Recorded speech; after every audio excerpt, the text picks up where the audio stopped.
Bismillahirrahmanirrahim. Assalamualaikum warahmatullahi wabarakatuh. Alhamdulillah rabbil alamin wal aqibatu lil muttaqin wa la udwana illa 'alal zalimin. Wassalatu wassalamu ala asyrafil anbiya'i wal mursalin nabiyina Muhammadin wa ala alihi wa sahbihi ajma'in. Ya ayyuhalladzina amanu taqullaha haqqa tuqatih wa la tamutunna illa wa antum muslimun.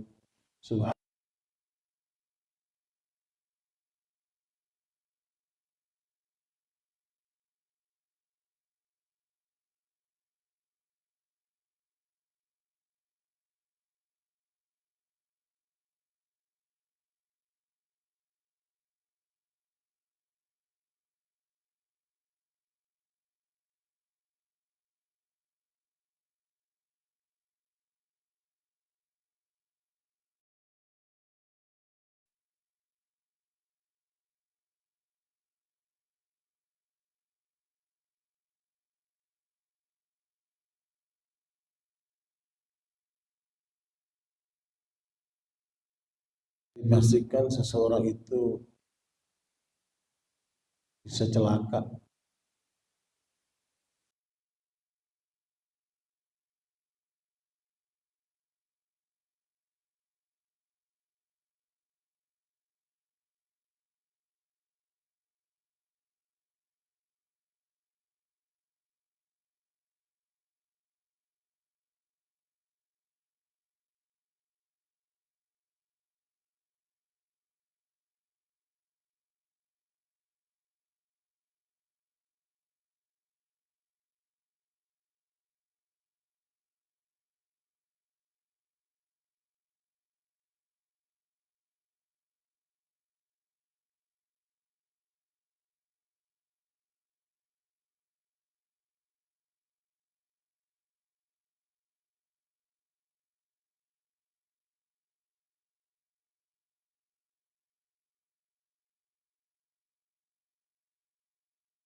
Niscaya sekali lagi tidak ada seorang pun yang akan selamat.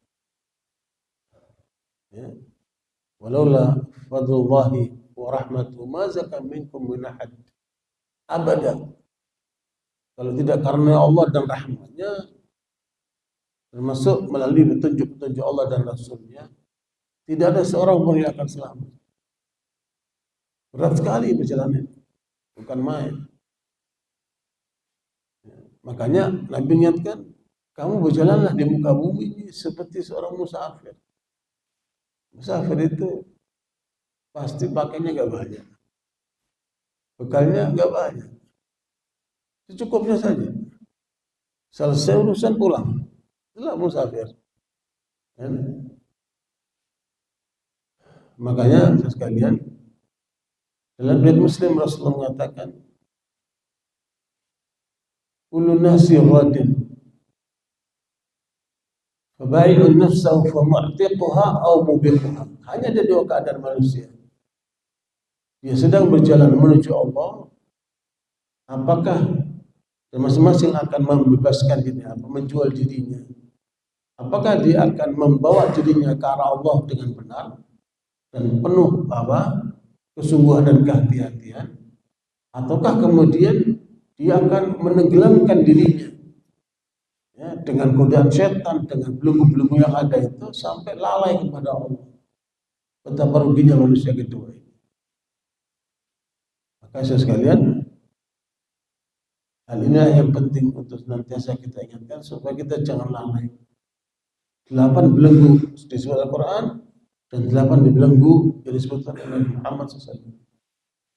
Apa belenggu-belenggu yang harus kita waspadai agar kita tidak terjerumus. Allah sebutkan pada ayat ke-24 surat At-Taubah, a'udzubillahi minasyaitonir rajim, qul in kana aba'ukum wa abna'ukum wa ikhwanukum wa azwajukum wa ashiratukum wa amwalun taqtumuha wa tijaratun takhshawna kasadaha wa masakin tardawnaha habba ilaikum minallahi wa rasulihi wa jihadin fi sabilihi fatarabbasu hatta ya'ti Allah bi amrih wallahu la yahdi al-qaumal fasiqin. Pada ayat ini Allah menyebutkan, katakanlah Muhammad, apabila orang-orang tua kalian, anak-anak kalian, saudara-saudara kalian, istri-istri kalian atau pasangan-pasangan kalian, keluarga besar kalian, harta yang kalian kumpulkan, perdagangan yang kalian takut kebangkrutannya itu, dan rumah-rumah tempat tinggal yang kalian cintai itu. Kalau terapan ini lebih kalian cintai daripada Allah, Rasulnya, dan berjuang di jalan Allah, maka tunggu saatnya. Ya, tunggu saat kematianmu, nanti disitulah penentuan nasibmu. Pada bagian ayat ini Allah katakan, hati-hati jangan sampai kamu jadi para pelanggar-pelanggar kepada Allah. Dan Allah tidak memberikan petunjuk kepada orang fasik. Jadi sekalian, coba antum perhatikan dari 8 belenggu ini, mungkin setiap kita tidak mengalami langsung semuanya, tapi bisa jadi mengalami sebagiannya. Umpama yang dialami oleh Sa'ad bin Abi Waqqas radhiyallahu anhu, dia dihalangi oleh ibunya, dan itu bukan main beratnya. Ya. Makanya kalau kita mendapatkan orang tua yang sejalan dengan ajaran Allah, betapa bahagianya kita. Tapi ketika seseorang terhalang oleh orang tuanya dalam perjalanan menuju Allah, itu berat sekali. Karena orang tua itu adalah orang yang paling berjasa dalam hidup kita. Tapi justru tidak jarang orang tua ingin membawa anaknya ke neraka. Sementara kita sadar orang tua kita salah, karena kita sudah belajar, karena kita sudah membanding-bandingkan, sudah dapat petunjuk. Seperti yang dialami oleh Sa'ad bin Waqqas, ibunya tidak rela dia memeluk Islam. Kemudian ibunya mengancam, kalau kamu tetap memeluk Islam, ibu tidak akan makan, tidak ada minum sampai mati. Boikot. Itu perilaku jahiliyah. Memboikot, tidak makan, tidak minum itu sudah ada di masa jahiliyah dulu. Dan itu dilakukan oleh ibunya Sa'ad bin Abi Waqqas. Ya.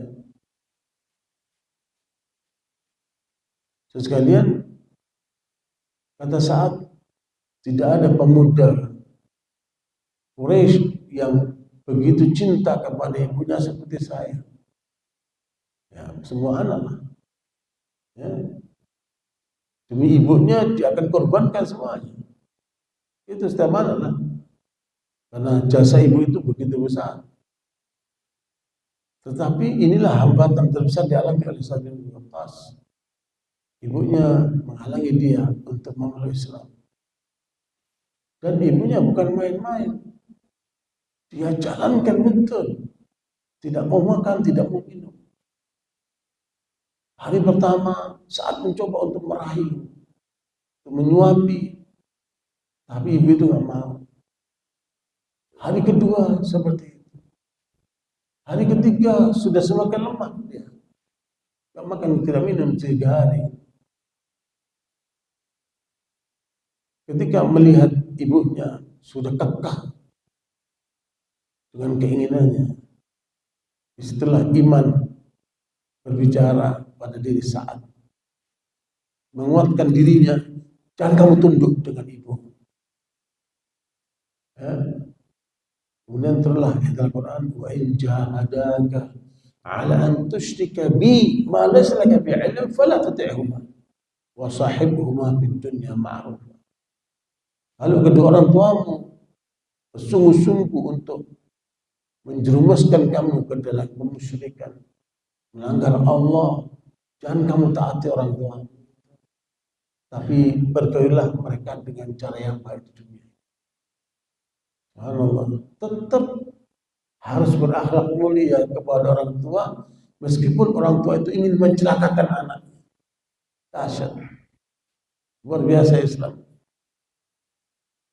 Karena 3 hari sudah berturut-turut saat merahir, tapi ibunya tetap kekeh, maka keluarlah keimanan saat pada waktu itu, dan dia mengatakan, wahai ibuku, demi Allah, kalau engkau mempunyai 100 nyawa, kau tidak makan, tidak minum, sampai mati, dihidupkan lagi oleh Allah sampai 100 nyawa, saat tidak akan keluar dari Islam. Karena Islam sudah begitu kuat dalam relung-relung hati saat Nabi Waqqas. Melihat kesungguhan anaknya ini, ibunya melemah,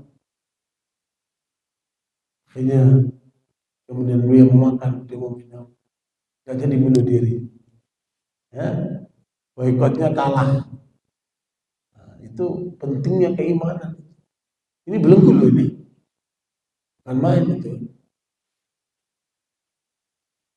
Barakallahu, kita lihat pada masa sekarang ini, alhamdulillah kita ada tim yang khusus menangani para mu'alaf, ya. Itu gabungan antara komponen-komponen, baik itu mantan pendeta ataupun para aktivis kristologi, itu akan tergabung dalam Komisi Nasional Anti Pemurtadan. Alhamdulillah itu menjadi bagian persatuan untuk menghadang upaya pemurtadan dari kalangan salibis. Dan alhamdulillah cukup besar langkah mereka untuk menghadang semua pemurtadan itu. Tetapi yang kita temukan adanya kejadian-kejadian mereka yang ingin masuk Islam dihalangi oleh orang tuanya. Ada yang disiksa, ada yang kemudian disekam, ada yang macam-macam jenisnya. Artinya yang kita dengar dan kita baca dalam sejarah itu terjadi di masa sekarang. Bahkan terakhir itu ada seorang akhwat umur 23 tahun dalam keluarga yang sangat fanatik dan menghalangi putrinya ini untuk memeluk Islam. Tapi hidayah telah menyambutnya, dan anak ini hanya disekap oleh orang tua. Bagi orang tua itu menganggap jalan terbaik demi keselamatan putrinya menurut keyakinannya. Tapi justru yang terjadi adalah menghalangi kebenaran, karena dia disekap di rumahnya. Gimana caranya untuk menyelamatkannya itu? Maka kita membentuk tim yang dipimpin oleh pengacara, kemudian bergerak menemui RT, RW di mana putri itu berada, sampai kepada kepolisian. Kemudian berkoordinasi kepada kepolisian untuk mendatangi rumahnya. Karena upaya orang tua menghalangi putrinya yang menjalankan Islam itu adalah melanggar undang-undang, karena tidak ada paksaan dalam beragama. Kalau anak itu punya keyakinan, tidak boleh dipaksa dengan keyakinan orang tuanya. Alhamdulillah difasilitasi oleh kepolisian, terjadi dialog. Kalau orang tuanya tetap kekeh untuk mempertahankan anaknya dengan keyakinannya, maka akan ditangkap. Dan itu melanggar undang-undang. Akhirnya disepakati orang tuanya memberikan kesempatan kepada anaknya untuk lebih mendalami Islam dan terutama pergi ke masjid, karena anak ini rindu pergi ke masjid. Kemudian kita carikan ustazah yang bisa membina anak ini. Ala kulli hal terdapat jalan keluarnya. Kita juga mengalami ada seorang ibu-ibu pakai cadar datang ke rumah saya. Kita siapkan tim untuk menangani juga. Putrinya kuliah di salah satu perguruan tinggi negeri di Jakarta, tapi kemudian putrinya murtad, padahal dia pakai jilbab. Jadi ada masalah seperti itu. Yang kafir jadi mualaf, yang muslim jadi murtad. Terjadi banyak. Nah ini kan apa namanya? Tapi rupanya setelah kita deteksi putri ini murtad karena pengaruh dosennya. Makanya hati-hati itu anak-anak antum. Ketika kuliah-kuliah dari sekolah-sekolah umum itu, dan sampai kemudian mereka teracuni oleh ajaran-ajaran menyimpang dari para dosen. Alakul hal, jadi itu pertama hambatan terbesar yang harus dihadapi adalah apabila mendapatkan orang tua yang tidak sejalan dengan keyakinan kita. Lalu kita bisa menyelesaikan bagian utama, alhamdulillah. Ya, kalau kita dapat orang tua yang sejalan itu alhamdulillah, itu satu kenikmatan yang luar biasa. Apalagi orang tua yang memotivasi kita, menguatkan kita di dalam perjalanan menuju Allah. Nah, yang kedua, anak. Belenggu anak. Ya. Belenggu anak ini juga tidak mudah. Ya. Kalau gara-gara anak nggak nikah lagi nggak masalah. Gara-gara anak disandra oleh ibunya, sehingga kalau kamu nikah, anakmu tak bawa lari. Itu masih muda. Ya. Kalau urusannya agama, seperti Kanaan, ya, itu tidak mau taat sama bapaknya karena pengaruh ibunya yang tidak taat sama Allah. Makanya Kanaan kemudian tenggelam, ya, tidak selamat seperti 3 anak yang lainnya yang bersama Nabi Nuh alaihissalam.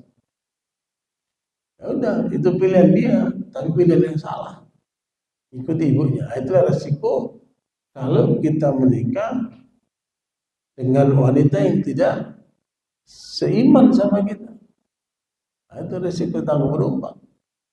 Nanti efeknya nanti kepada anak.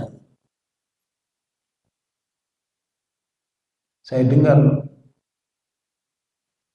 wallahu a'lam, bapaknya Prabowo itu muslim, presiden kita itu, ibunya non muslim. Mereka menikah dan sepakat kalau anak perempuan ikut ibunya, keyakinannya kalau anak laki ikut bapaknya. Ya. Prabowo sama Hashim itu anak laki ikut bapaknya. Ya. Tetapi kemudian si Hashim murtad, meninggalkan Islam. Nah itu adalah resiko apabila pasangan suami istri tidak sekeyakinan, karena prinsipnya lakum dinukum waliyadin. Jamal Mirdad juga saya dengar begitu, sama Lede Kondo itu ketika salah satu anaknya ikuti keyakinan ibunya nggak bisa apa-apa dia. Dan itu betapa sedihnya itu. Ya, kalau nanti dia surga nggak ketemu keluarganya itu ya. Alakul hal, ini hambatan kedua dari anak-anak. Bahkan pada surat At-Taghabun ayat 14 dikatakan Ya ayyuhalladzina amanu apa? Nama amwalikum nama auladikum inna min azwajikum wa inna min auladikum wa azwajikum aduwwan lakum fahdharuhum. Inna min auladikum wa azwajikum aduwwan lakum fahdharuhum. Di antara anak dan istrimu itu bisa menjadi penghalang kamu dari Allah. Maka kamu waspadai itu. Makanya suami tidak sekedar hanya suami ngasih nafkah, tapi bagaimana juga mendidik istri dan anak. Ya ayyuhalladzina amanu qu anfusakum wa ahlikum nar. Seorang suami itu bukan sebatas memberikan nafkah, tapi justru lebih penting dari itu apa? Mendidik mereka supaya benar. Nah, waktu itu hambatan yang kedua adalah anak-anak. Yang ketiga apa? Saudara. Kalau saudara itu tidak sejalan, bisa jadi penghalang. Seperti Nabi Yusuf alaihissalam, justru dihalangi oleh siapa? Oleh saudara-saudara sendiri. Sampai dibuang ke dalam sumur dan sebagainya. Nah, makanya hidup ini enggak selalu mulus. Ada aja hambatan seperti itu. Dan yang keempat, pasangan sendiri. Makanya jangan hanya tertipu oleh cantiknya seseorang, oleh cakepnya seseorang. Ukuran itu adalah agama. Bukan kecantikan, bukan kekayaan, bukan keturunan. Tapi selalu ditekankan dalam Islam itu apa? Masalah agama. Nah, kalau kita dapat pasangan yang sejalan, berarti punya komitmen bersama untuk membangun rumah tangga yang Islami dan berharap untuk lahir generasi yang robbani dari rumah tangga itu. Itu kalau sejalan luar biasa. Tapi kalau tidak sejalan, tarik menarik, baik dalam hubungan antara suami istri maupun dengan hasil karya mereka, anak-anak mereka. Dan disitulah pentingnya peringatan Allah pada 26 surat An-Nur, al-khabithatu lil-khabithin. Ya, perempuan yang buruk memang cocoknya pada laki yang buruk. Wal khabithuna lil-khabithat. Lelaki yang buruk cocoknya dengan perempuan yang buruk. Nah, sejalanlah itu. Tapi at-thayyibatu lit-thayyibin, wat-thayyibuna lit-thayyibat.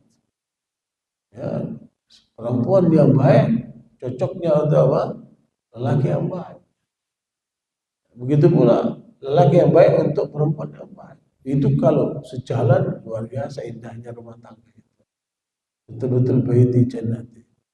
Itu kalau satu apalagi dua apalagi lebih. Jadi sekalian memang hidup itu indah kalau kita ikuti syariat Allah. Nah, kalau itu hambatan yang keempat dari pasangan sendiri.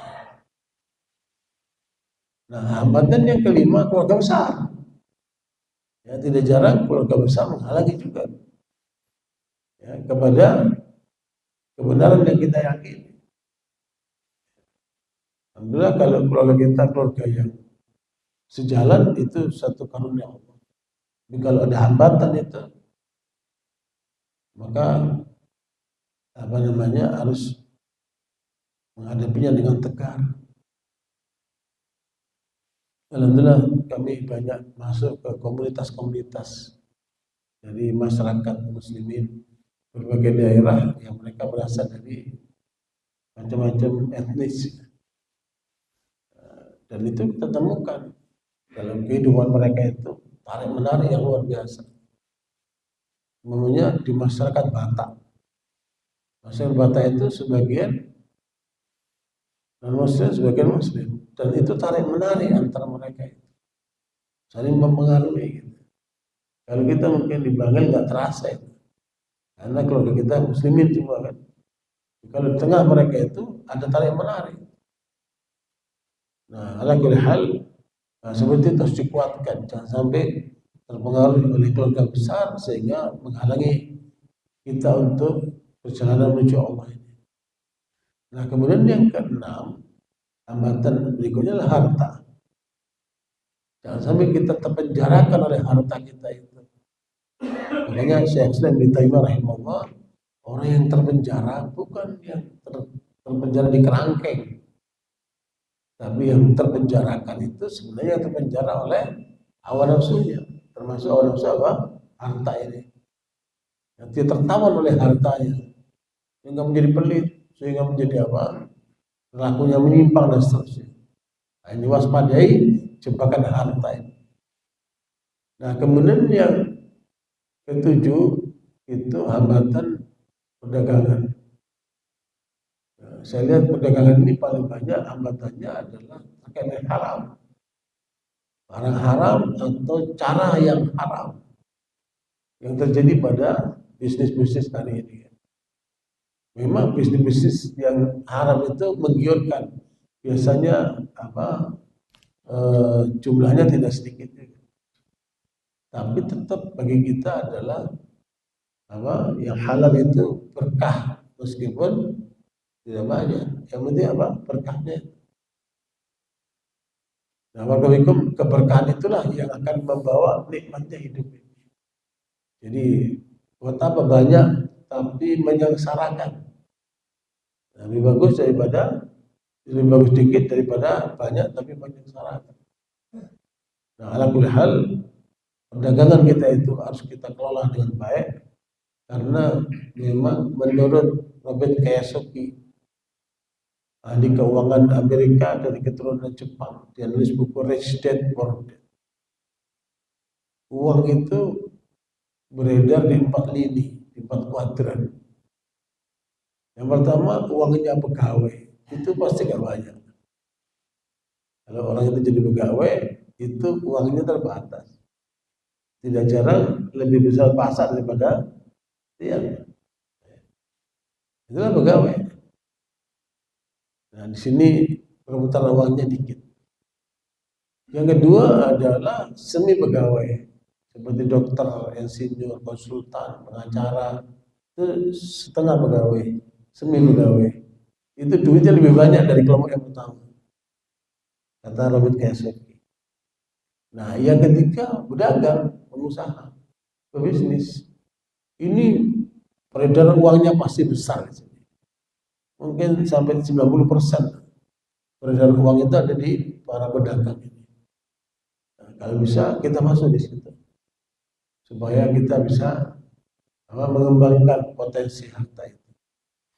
Nah, baru nanti masuk yang keempat. Kuadran keempat, investor, investasi di perusahaan atau investasi di barang atau di emas atau di apalah.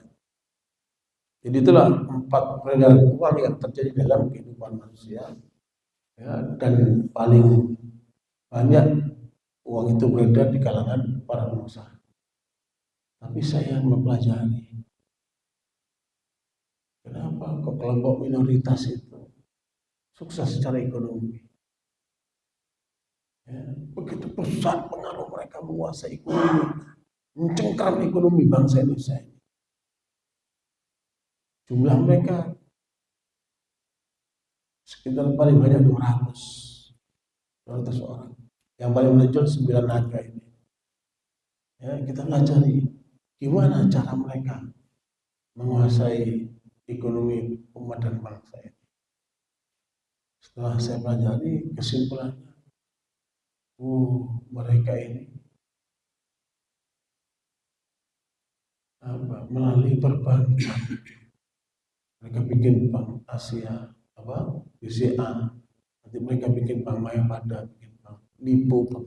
Bank inilah untuk mengumpulkan dana umat dan masyarakat, kemudian dia masukkan ke pertambangan, properti dan sebagainya. Tapi kemarin menarik analisa dari seorang profesor memberikan khutbah Jumat di DPR MPR kan lalu lah. Dia menyampaikan dalam khutbah itu, sebenarnya ekonomi mereka non-muslim itu berasal dari rokok, katanya. Pabrik rokok itu membukukan keuntungan setiap hari 900 miliar. Dan 80% 80% konsumennya siapa? Umat Islam. Dan dari 80% itu 70%-nya miskin. Maknanya penyumbang terbesar hartanya pemilik pabrik rokok siapa? Orang miskin. Pekan yang lalu saya ketemu sama auditor keuangannya salah satu pabrik rokok yang terkenal.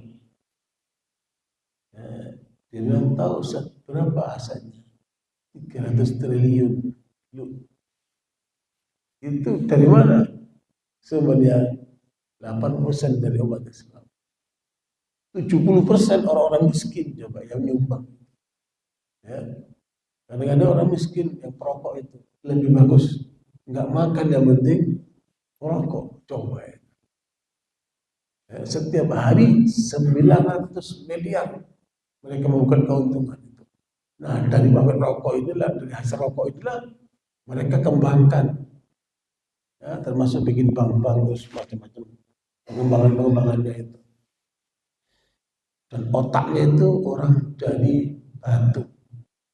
Ini otak mereka ini, ya, itu dia dari batu. Makanya batu itu mendapat perhatian mereka bikin banyak mal-mal sebagainya di batu. Termasuk yang bikin perguruan tinggi Cina di Malang. Mereka mengembang terus. Luar biasa. Namanya Mukhtar Riyadi. Mukhtar Riyadi ini bapaknya James Riyadi. Masih hidup orangnya. Tapi dia otaknya ekonomi mereka. Dan itu terobosannya paling hebat itu lewat perbankan. Nah sementara kita umat Islam banyak nggak memikirkan ke perbankan, banyak mengembangkan dengan bisnisnya, dengan dagangannya, tapi kurang mengembangkan di finance-nya, pengendalian keuangannya. Finance itu ada di perbankan. Padahal kita bisa bikin BPR syariah ataupun bisa bikin sampai pada perbankan syariah. Itu terbuka peluangnya. Di Malaysia itu perbankan syariah sudah menembus angka 22% dari perkembangan keuangan yang ada di Malaysia. Kita Indonesia perbankan syariah itu baru menempati 5% saja. Jadi peredaran keuangan yang ada di Indonesia di atas 8.000 triliun peredaran uang Indonesia. Jadi sekalian mungkin ke depan yang punya kemampuan ke arah perbankan itu, perbankan syariah itu perlu mengembangkan itu. Alhamdulillah hal itu baru ketujuh adalah lewat perdagangan bisa belenggu. Dan yang ke-8 adalah rumah-rumah, properti. Ya, properti ini juga aset yang luar biasa.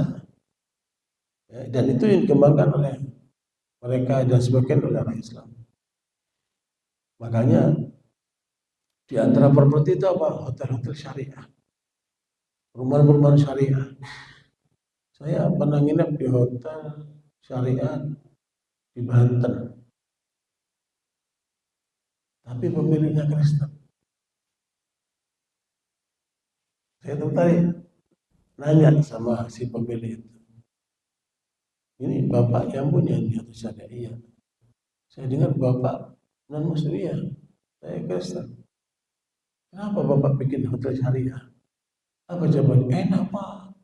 Kalau hotel umum itu nanti perempuan, nakal, narkoba, urusan polisi, pusing katanya. Tapi kalau hotel syariah tenang pak, nyaman pak, jawabannya.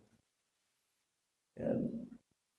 Ini umat Islam yang main di properti itu. Coba nanti kembangkan itu hotel syariah itu. Teman saya membuat hotel syariah Nabawi di Sumatera Barat. Sukses dia. Banyak hotel-hotel syariah Nabawi. Dan dia menerangkan ke saya bagaimana hitung-hitungannya itu. Bikin hotel syariah. Alhamdulillah hal itu 8 hal belenggu manusia yang Allah sebutkan dan sampai menghalangi kita dari jalan Allah SWT, mencintai Allah Rasulnya dan berjuang di jalannya. Justru yang terjadi Bagaimana kita bawa 8 itu untuk apa? Di jalan Allah SWT. Nah, itu satu hal dari Al-Quran. Secara ringkas di dalam katakan Nabi SAW ada 8 belenggu juga. Ini kalau dibahas panjang, tapi secara ringkas saja. Itu doa Nabi yang biasa kita panjatkan. Allahumma inni a'udzubika minal hammi wal hazan. Itu belenggu hidup. Ya Allah, aku berlindung kepadamu dari kecemasan dan kesedihan.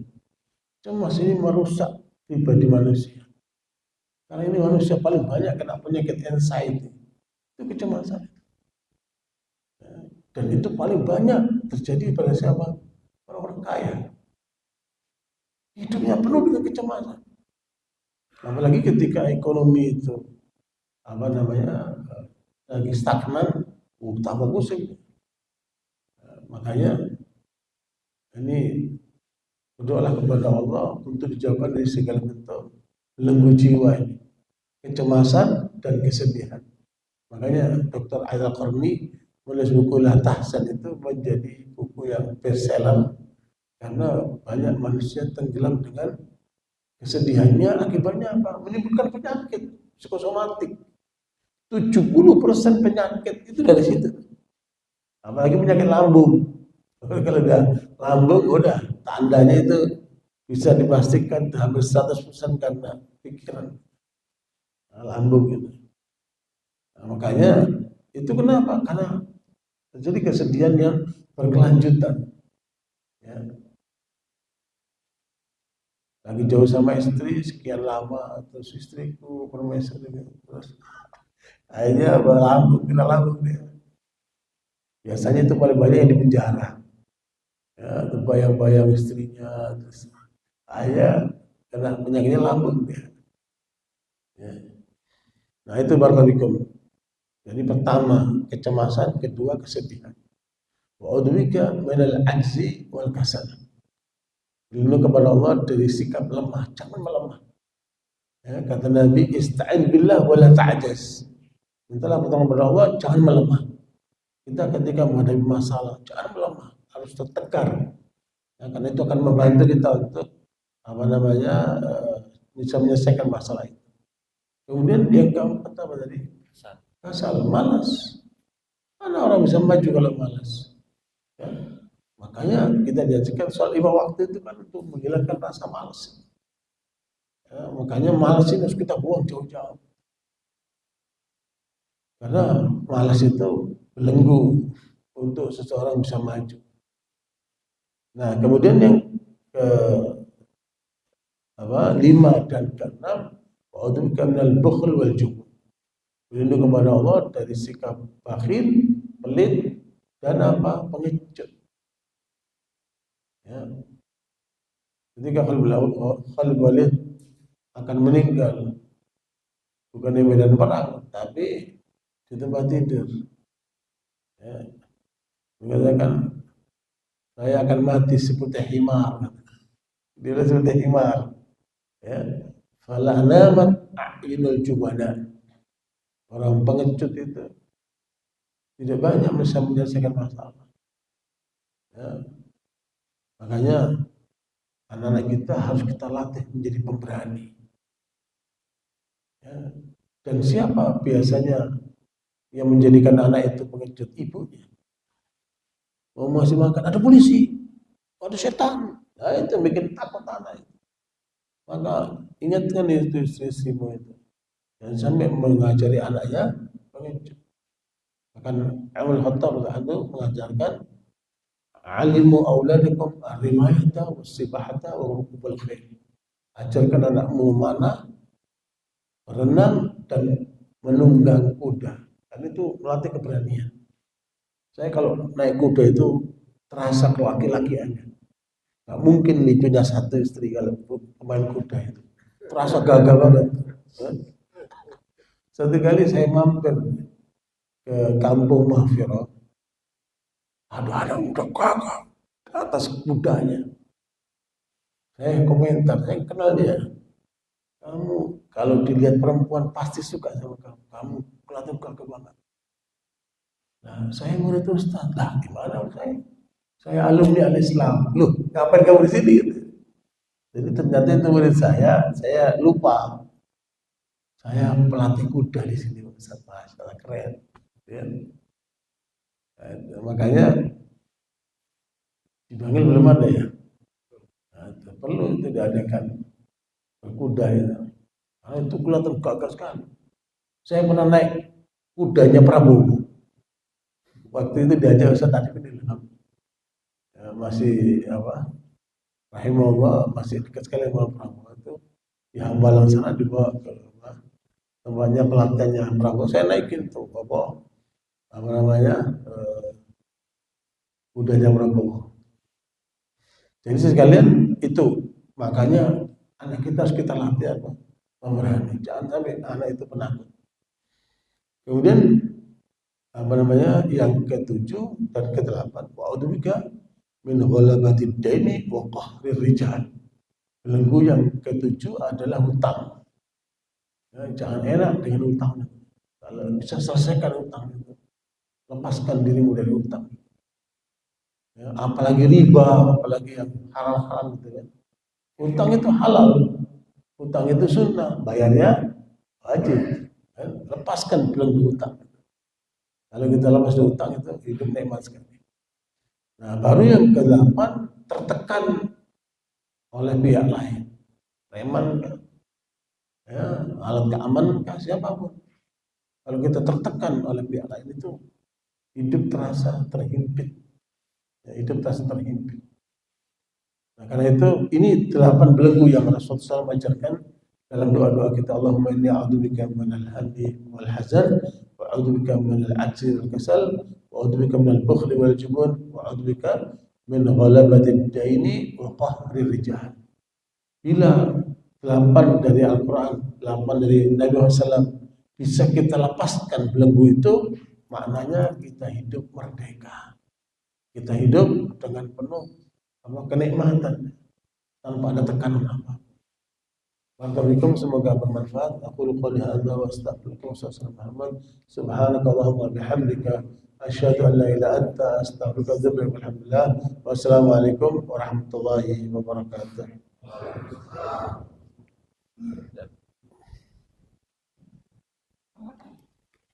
Jazakallahu khair.